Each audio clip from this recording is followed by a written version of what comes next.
Good evening students, welcome to our YouTube channel Chanakya Classes Naini. मैं नैनी तिवारी आप सबका अपने YouTube channel Chanakya Classes Naini पे तहे दिल से हार्दिक स्वागत करता हूं। बेटा, कल कुछ टेक्निकल इशू होने के कारण हम क्लास को प्रोसीड नहीं कर पाए थे, लेकिन आज प्रयास करेंगे कि सारे प्रॉब्लम दूर रहें और हम लोग अपने क्लास को प्रॉपर कर सकें। बेटा, अभी तक हम लोगों ने क्लास 12 का जो केमिकल काइनेटिक्स है इस चैप्टर को स्टार्ट किया हुआ है। इस चैप्टर में अभी तक हम लोगों ने किसके बारे में बात किया है? अभी तक हम इस चैप्टर में बात कर चुके हैं कि केमिकल काइनेटिक्स किसे कहते हैं। साथ ही साथ हमने बात किया कि रेट ऑफ रिएक्शन क्या है और हमने क्या बात किया है कि types of rate of reaction, जिसमें हमने आपसे बात किया है instantaneous rate of reaction and average rate of reaction. आज का हमारा जो टॉपिक है वो क्या है? वो टॉपिक स्टार्ट होता है factors affecting rate of reaction. Affecting rate of reaction यानी कहने का मतलब क्या है कि क्या ऐसे फैक्टर्स हैं, क्या ऐसे रीज़न हैं जिनसे क्या होता है कि जिससे जो रेट ऑफ रिएक्शन है उस पर क्या इफ़ेक्ट पड़ जाता है। यानी कौन से ऐसे फैक्टर हैं, कौन से ऐसे कारक हैं जिनकी वजह से जो रेट ऑफ रिएक्शन है, जो रिएक्शन होने की का रेट है, जिस स्पीड से रिएक्शन हो रहा है उस पर क्या इफ़ेक्ट पड़ता है। और इसके लिए आपको क्या समझना होगा? सबसे पहले आपको क्या समझना होगा कि कंसंट्रेशन ऑफ रिएक्टेंट। किसकी बात हम कर रहे हैं? Concentration of reactant. अब यहाँ पे आपको क्या ध्यान देना है कि भाई जो रिएक्टेंट है ये क्या होते हैं और इनका कंसंट्रेशन आप कैसे समझोगे। तो कंसंट्रेशन के लिए आपको एक कॉन्सेप्ट याद होना चाहिए कि कंसंट्रेशन क्या होता है। कंसंट्रेशन क्या होता है कि कंसंट्रेशन इक्वल टू क्या होता है? नंबर ऑफ मोल इन पर लीटर वॉल्यूम। यानी सिंपल से कॉन्सेप्ट में कि नंबर ऑफ मोल आप बात करते हो, किस में बात करते हो? वॉल्यूम में। अब यहाँ पे किसके कंसंट्रेशन की बात की जा रही है? रिएक्टेंट। अब जब आप कोई भी केमिकल रिएक्शन प्रोसीड कराते हो तो यहाँ पे क्या होता है? रिएक्टेंट और क्या होता है? प्रोडक्ट। अच्छा, दूसरी चीज़ मैंने आपको बताया था कि रेट ऑफ रिएक्शन में ये टाइम के साथ क्या होते हैं? डिक्रीज होते हैं। मैं ऐसे लिख दूं, टाइम के साथ ये क्या होते हैं? डिक्रीज होते हैं। और ये टाइम के साथ क्या होंगे? इंक्रीज होंगे। ठीक है। अब यहाँ पे अगर हम रिएक्टेंट के कंसंट्रेशन के अकॉर्डिंग बात कर रहे हैं तो जो हमारा रिएक्टेंट है अगर इसका कंसंट्रेशन हम क्या करें? कंसंट्रेशन हम क्या कर दें? इंक्रीज कराएं तो रेट ऑफ रिएक्शन भी क्या होगा? इंक्रीज करेगा। यानी अगर हम कंसंट्रेशन बढ़ाते हैं रिएक्टेंट का तो रेट भी क्या होगा? इंक्रीज होगा। लेकिन अगर हम यही कॉन्सेप्ट किससे बात कर लें? एक्टिव मास से। किससे बात कर लें? एक्टिव मास से। तो जो एक्टिव मास होगा, जो रिएक्शन प्रोसीड कराएगा, ये भी क्या करेगा? रेट ऑफ रिएक्शन बढ़ाएगा। लेकिन ये तो हमारे लिए रिएक्टेंट के टर्म में है। अगर यही बात हम किसके टर्म में करते हैं? प्रोडक्ट के टर्म में। यानी अगर हम यही कॉन्सेप्ट किससे रिलेट करते हैं? प्रोडक्ट। तो अगर हम इसका कंसंट्रेशन बढ़ाते हैं तब क्या होगा? रेट डिक्रीज करेगा। अब ऐसा क्यों? तो यहाँ पे आपको ये ध्यान देना होगा कि भाई जब भी हम बात करते हैं केमिकल इक्विलिब्रियम की, तो केमिकल इक्विलिब्रियम कंडीशन में क्या कहा जाता है? यानी इक्विलिब्रियम कंडीशन क्या कहता है कि the value of reactant must be equal to value of product. यानी जो रिएक्टेंट की वैल्यू है, जो रिएक्टेंट का कंसंट्रेशन है वो किसके इक्वल होना चाहिए? प्रोडक्ट के। यानी सिंपल से फॉर्म में अगर कहा जाए तो जो रिएक्टेंट की वैल्यू है वो किसके फॉर्म में होना चाहिए? प्रोडक्ट के।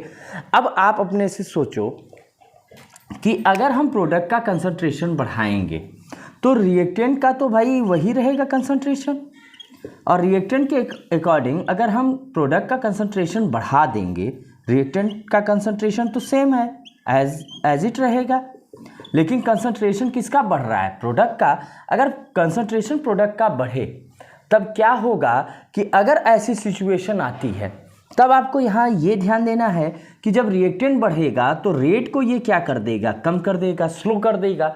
यानी जो रेट है वो किस पे डिपेंडेंट हो गया, कंसंट्रेशन ऑफ रिएक्टेंट। ये बात क्लियर हो गई।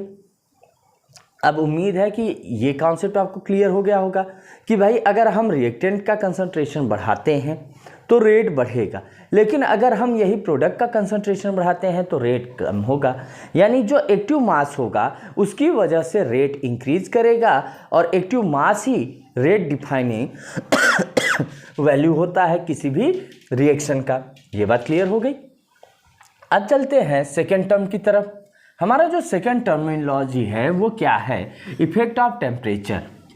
अब ये थोड़ा सा आपको ध्यान देना है कि भाई कोई भी केमिकल रिएक्शन होगा, क्या होगा, केमिकल रिएक्शन, तो इसमें जो टेम्परेचर का इफेक्ट है ये बहुत बड़ा इसेंशियल रोल प्ले करता है। अब ये क्या रोल प्ले करता है कि जब भी आप टेम्परेचर इंक्रीज कराओगे, क्या इंक्रीज कराओगे, टेम्परेचर, तो जैसे ही आप टेम्परेचर इंक्रीज कराते हो ना, तो जो रेट ऑफ चेंजिंग है, ऐसे मैं लिख रहा हूँ, रेट ऑफ चेंजिंग, ये क्या होता है, डायरेक्टली प्रोपोर्शनल। क्या होता है, डायरेक्टली प्रोपोर्शनल। यानी जो टेम्परेचर है इससे जो रेट होगा वो डायरेक्टली प्रोपोर्शनल हो जाएगा। तब आप क्या कर सकते हो कि अगर आप टेम्परेचर को इंक्रीज कराते हो तो क्या होगा, रेट भी इंक्रीज करेगा। अगर आप टेम्परेचर को डिक्रीज कराते हो, घटाते हो, तो रेट भी क्या करेगा, घटेगा। यानी अगर आप टेम्परेचर बढ़ा रहे हो तो रेट बढ़ रहा है, टेम्परेचर घटा रहे हो तो रेट घट रहा है। तो इसका मतलब क्या है, अब एक बात ध्यान देना आप कि जब आप टेम्परेचर बढ़ाते हो तो जो एक्टिवेशन एनर्जी होती है वो बढ़ जाती है, और एक्टिवेशन एनर्जी क्या करती है कि जो डिसोसिएशन नेचर है, ब्रेकडाउन नेचर है, वो बहुत जल्दी प्रोसीड करा देती है। और जब बहुत जल्दी प्रोसीड होगा, बहुत जल्दी वो रिएक्शन कैरी होने लगेगा, तो रेट भी क्या होगा, बढ़ जाएगा।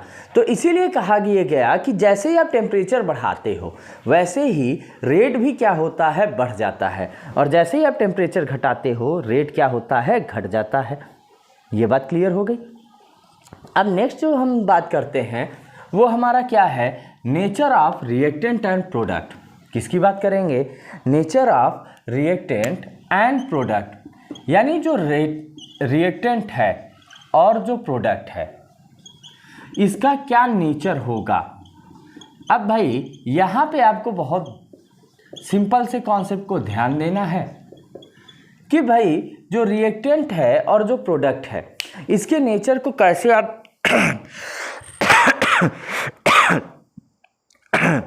हाँ चलिए, अब जो रिएक्टेंट और प्रोडक्ट है, अगर इसमें जो रिएक्टेंट है ये क्या करे, अगर स्लो मैकेनिज्म फॉलो करे, यानी स्लोअर चेंज करे, ये ध्यान देना, और दूसरा फास्टर चेंज, यानी तेज़ी से चेंज हो, तो अगर जो जल्दी चेंज होगा उसका क्या होगा कि भाई जो जल्दी चेंज होगा तो वो क्या शो करेगा, भाई जो स्लो चेंज होगा तो ये क्या करेगा, स्लो रिएक्शन, और जो जल्दी चेंज होगा ये कौन सा रिएक्शन, फास्ट रिएक्शन।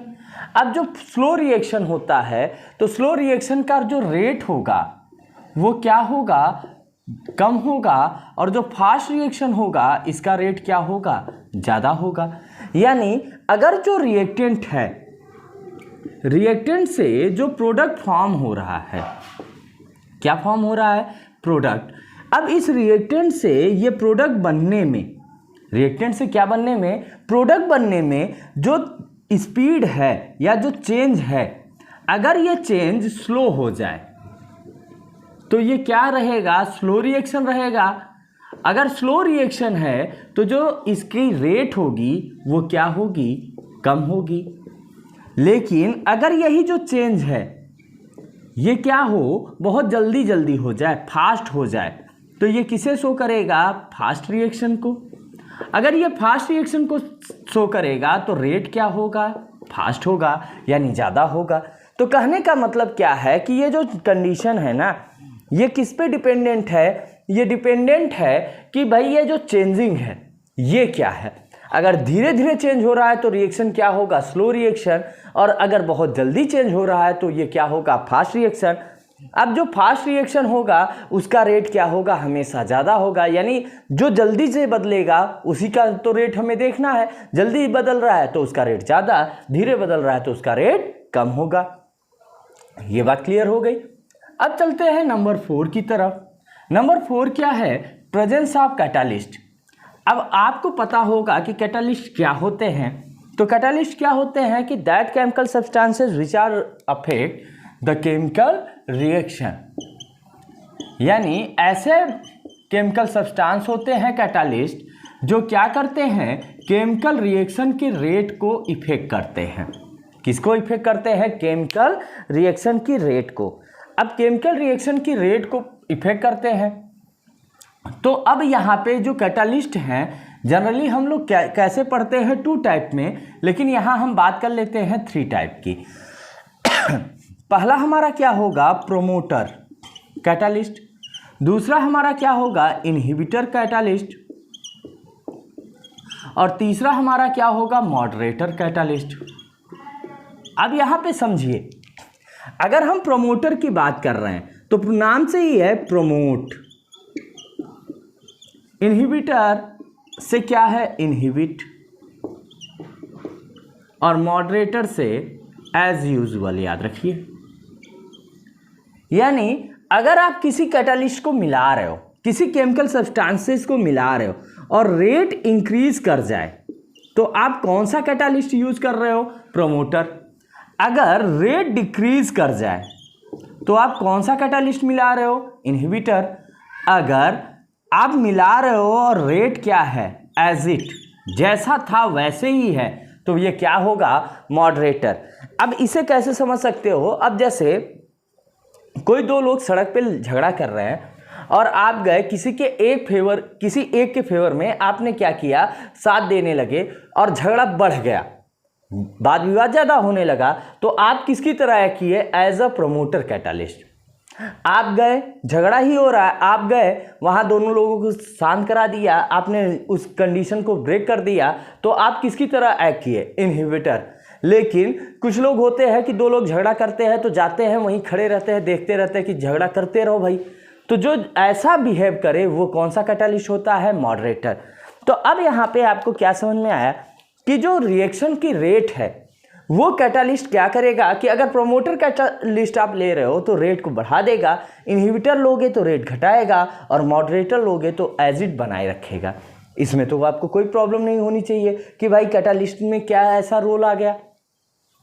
अब बेटा ये इसके बाद यहाँ पे नेक्स्ट आपका क्या आता है, नेक्स्ट आपका आता है surface area of solid reactant. Fifth one क्या आता है, surface area of solid reactant. अब जो सॉलिड रिएक्टेंट है इसका सरफेस एरिया, अब सरफेस एरिया किसे कहते हो भाई, कि ऐसा एरिया होता है ना जो क्या करता है कि जो, चलो पहले अच्छा सरफेस एरिया के बारे में ही बात कर लें। सरफेस एरिया क्या होता है बेटा, किसी भी सब्सटेंस का एरिया, अब जो कि क्या होता है, अपर सरफेस को फॉर्म करता है, साइड सरफेस को फॉर्म करता है। जैसे अगर हम क्यूब की बात कर लें तो क्यूब के लिए जो सरफेस एरिया होता है वो क्या होता है, क्यूबाइडल होता है। तो उसमें हम लोग क्या बात करते हैं, length into breadth into height. यानी अगर हम वॉल्यूम की यहाँ बात करने लगे तो ये इसका सरफेस एरिया हो जाएगा, लेकिन अगर हम स्क्वायर की बात करते हैं, लेंथ इंटू ब्रेड्थ की बात करते हैं, तो यहाँ पे सरफेस एरिया का सिंपल सा एक कॉन्सेप्ट है कि जहाँ पे ये क्या कर सकेगा, रिएक्शन को प्रोसीड करा पाएगा। किसे प्रोसीड करा पाएगा, रिएक्शन को। तो जो सरफेस एरिया है तो इसे हम लोग क्या कह सकते हैं, रिएक्शन एरिया ऑफ रिएक्टेंट। क्या कह सकते हैं, रिएक्शन एरिया ऑफ रिएक्टेंट, यानी रिएक्टेंट का रिएक्शन एरिया, यानी जहां पे रिएक्टेंट में क्या हो सके, रिएक्शन प्रोसीड कर सके, रिएक्शन संभव हो, ऐसी एरिया को ही हम लोग क्या कहते हैं, सरफेस एरिया कहते हैं। अब यहाँ पे एक बात आपको ध्यान देना है कि surface area is directly proportional with rate of reaction, rate of reaction. अब इसका मतलब क्या है कि अगर हम सरफेस एरिया को बढ़ाएंगे तो रेट ऑफ रिएक्शन भी क्या करेगा, बढ़ेगा, और अगर हम सरफेस एरिया को घटाएंगे तो रेट ऑफ रिएक्शन भी क्या करेगा, घटेगा।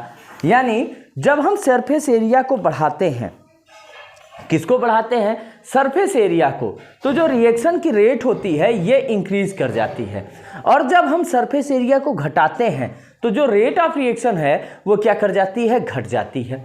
ये बात क्लियर हो गई। तो अभी तक मैंने आपसे 5 ऐसे फैक्टर की बात की जिन पर जो रिएक्शन का रेट है वो डिपेंडेंट है। मैंने पहला क्या आपसे बात किया, कंसंट्रेशन ऑफ रिएक्टेंट। मैंने क्या बताया कि अगर कंसंट्रेशन ऑफ रिएक्टेंट की आप बात कर रहे हो तो रिएक्टेंट में भी आपका एक्टिव मास इंपॉर्टेंट है। उसमें मैंने क्या कहा कि अगर एक्टिव मास है और एक्टिव मास ज़्यादा है तो बेटा क्या होगा, जो रेट होगा वो ज़्यादा होगा। अगर एक्टिव मास कम है तो रेट क्या होगा, कम होगा। दूसरा मैंने क्या बात किया, इफेक्ट ऑफ टेम्परेचर, यानी टेम्परेचर का क्या रोल है। तो बेटा एक बात दिमाग में बैठा लेना कि मोस्टली जब भी हम टेम्परेचर की बात करते हैं तो टेम्परेचर क्या करता है, रेट ऑफ रिएक्शन को इंक्रीज ही कराता है। थर्ड मैंने आपसे क्या बात किया, nature of reactant and product. अब nature of reactant and product में मैंने यही बात किया कि भाई अगर आप रिएक्टेंट के नेचर की बात कर रहे हो तो अगर रिएक्टेंट क्या है, रिएक्शन प्रोसीड करा रहा है, अगर स्लो है तो ये क्या करेगा, स्लो रिएक्शन करेगा। अगर स्लो रिएक्शन करेगा तो वो क्या करेगा, रेट क्या होगी, कम होगी। अगर ये फास्ट रिएक्शन शो करेगा तो क्या होगा, रेट ऑफ रिएक्शन फास्ट होगी। अगर फास्ट होगी तो ये क्या कहलाएगा, फास्ट रिएक्शन।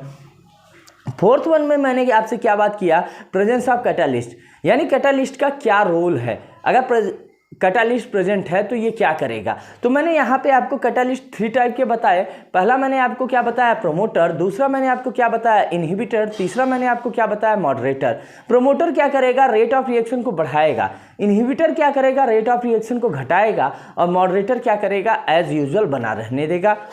और जब हम बात करते हैं surface area of solid reactant की, तो इसमें मैंने आपसे क्या बात किया कि जो सरफेस एरिया होता है ये क्या होता है, रिएक्शन एरिया होता है किसी भी सॉलिड रिएक्टेंट का, जिस पर कोई भी रिएक्शन मैकेनिज्म पॉसिबल होती है। यानी जो रिएक्शन पॉसिबल होता है वो किस पे होता है, सरफेस एरिया पर।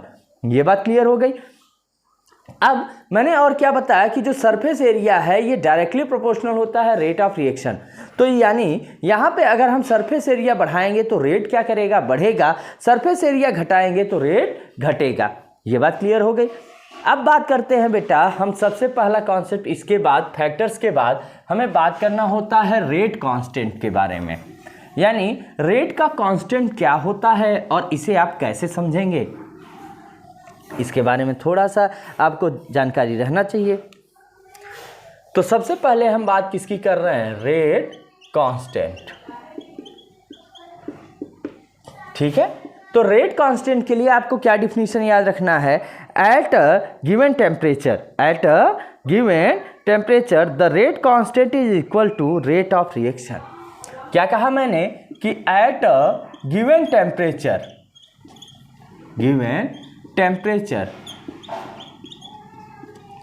रेट कांस्टेंट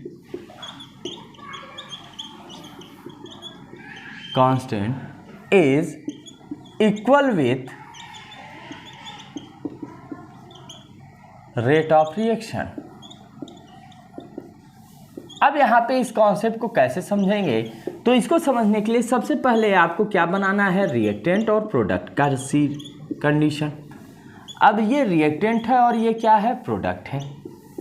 ठीक है, अब जो रिएक्टेंट है टाइम फर्स्ट पर यानी स्टार्टिंग टाइम पर, ये रिएक्टेंट क्या है, ए है, और ये क्या है, 0, यानी ये टाइम फर्स्ट है। ये टाइम सेकेंड पर क्या हुआ, ये क्या हो गया, ए माइनस एक्स, और ये क्या हो गया, एक्स। ये हो गया। अब अगर हम बात करें सिंपल से कॉन्सेप्ट में कि चेंज के कंडीशन में, तो क्या कहेंगे कि भाई the change rate of product, simple सी बात करें द रेट ऑफ प्रोडक्ट, तो रेट ऑफ प्रोडक्ट क्या होगा आपका, delta x upon delta T. अब डेल्टा एक्स कहाँ से आया, ये कंसंट्रेशन x माइनस 0 से, और टाइम के लिए क्या करेंगे आप, डेल्टा टी। अब ये क्या होगा, डायरेक्टली प्रोपोर्शनल होगा किसके, कंसंट्रेशन के, इनके। तो यानी यहाँ से आप इसे ऐसे लिख सकते हैं, delta x upon delta t is directly proportional to a minus x. अब इसी कॉन्सेप्ट को दूसरे तरीके से हम समझ सकते हैं, क्या समझ सकते हैं कि भाई delta x upon delta t equal to k a minus x. यहाँ तक बात समझ में आ गई। अब a माइनस एक्स के लिए क्या कर दें, if a minus x equal to 1। अगर a माइनस एक्स की वैल्यू हम क्या मान लें, 1 मान लें, तब क्या हो जाएगा, delta x upon delta t equal to k into 1। तो यहाँ से क्या निकल के आया, k equal to delta x upon delta t, जहाँ पर बेटा आपका k क्या होगा, रेट कांस्टेंट। k क्या होगा आपका, रेट कांस्टेंट। तो अब यहाँ पे आपको क्या समझ में आया कि अगर आपको कोई भी एक स्पेसिफिक टेम्परेचर दिया हुआ है, मेंशन किया हुआ है, तब आप क्या करेंगे, जो रेट ऑफ कांस्टेंट है वो किसके इक्वल आपको रिप्रेजेंट करना है, rate of reaction. Rate of reaction किसे इंडिकेट करता है, the change in concentration upon time interval. अब हमने क्या किया, रिएक्टेंट लिया और प्रोडक्ट लिया। टाइम फर्स्ट पर रिएक्टेंट A था, प्रोडक्ट क्या था, 0। टाइम सेकेंड पर रिएक्टेंट क्या हो गया, A माइनस एक्स, और प्रोडक्ट क्या हो गया, x। तब हम क्या करेंगे, रेट ऑफ प्रोडक्ट निकालेंगे, तो क्या आएगा, delta x upon delta T. अब यहां से जैसे ही हम करेंगे तो ये delta x upon delta T directly proportional किसके होगा, a माइनस एक्स के। अब a माइनस एक्स के डायरेक्टली प्रोपोर्शनल है, जैसे ही प्रोपोर्शनलिटी सिंबल हटाते हैं, एक कांस्टेंट जोड़ते हैं k, तो यहां से क्या निकल के आया, delta x upon delta t equal to k a minus x if a minus x equal to 1। यदि क्या हो जाए बेटा, a माइनस एक्स की वैल्यू क्या आ जाए, 1 आ जाए, तब क्या होगा, delta x upon delta t equal to k into 1। अब k का 1 में मल्टीप्लाई करोगे तो सेम वैल्यू आएगी, तब क्या हो जाएगा, k equal to delta x upon delta t हो जाएगा। ये बात समझ में आ गई। तो बेटा अभी तक हमने आपसे क्या क्या बात कर लिया, फैक्टर अफेक्टिंग, और हमने दूसरी क्या बात कर लिया है, रेट कांस्टेंट। ठीक है, अब बेटा इसी के साथ हम आज का वीडियो इसी पे स्टॉप करते हैं, क्योंकि इससे आगे की चीज़ें हम कल बात करेंगे। तब तक बेटा आप सबसे यही उम्मीद होगी कि आप सब हमारे YouTube चैनल को ज़्यादा से ज़्यादा लाइक करेंगे, सब्सक्राइब करेंगे और शेयर करेंगे। चलिए मिलते हैं नेक्स्ट वीडियो में, तब तक के लिए धन्यवाद। जय हिंद, जय भारत।